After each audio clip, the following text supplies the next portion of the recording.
चलिए बात करते हैं जिनके ऊपर बहुत सारा लोन का प्रेशर है, वो बहुत सारे डेब्ट में फंसे हुए हैं, कैसे उससे निकल सकते हैं और इजीली कैसे वहाँ से निकल के फ्रीली लाइफ को एंजॉय कर सकते हैं।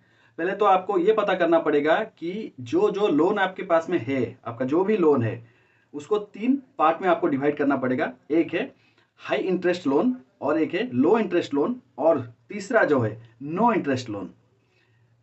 नो इंटरेस्ट लोन कैसा होता है? कहीं पे भी कहीं से भी अगर आप उधार लेके आए हुए हो और उनको वो अमाउंट पे करने के लिए आपने बोले हो, लेकिन जीरो इंटरेस्ट में, इस तरह से आपका जो ईएमआई है इंटरेस्ट के हिसाब से तीनों पार्ट में आप उसको डिवाइड कीजिए। तो हमारा जो पहला काम होगा, जो हाई इंटरेस्ट है उसको कैसे हम पे करेंगे, उसको डिवाइड कीजिए कितना अमाउंट है और कितना दिन में हमें उसे देना चाहिए। उसके बाद आता है लो इंटरेस्ट। लो इंटरेस्ट वालों के साथ हम बात करके अगर कुछ देरी तक उसके और अगर हम ड्यूरेशन उसका लंबा कर सकते हैं तो उसको कीजिए।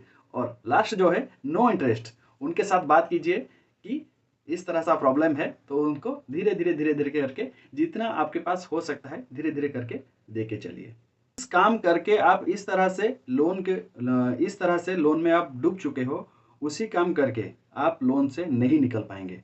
तो जब आप ये लोन रिकवर करते रहेंगे, उसी बीच आप एक कुछ ऐसा स्किल अपना डेवलप कीजिए, ऐसा लर्निंग लीजिए जो कि आपको इनकम दे सकता है। लाइक और डिजिटल मार्केटिंग स्किल हो सकता है, फाइनेंशियल मार्केट के एजुकेशन के बारे में हो सकता है, ट्रेडिंग हो सकता है।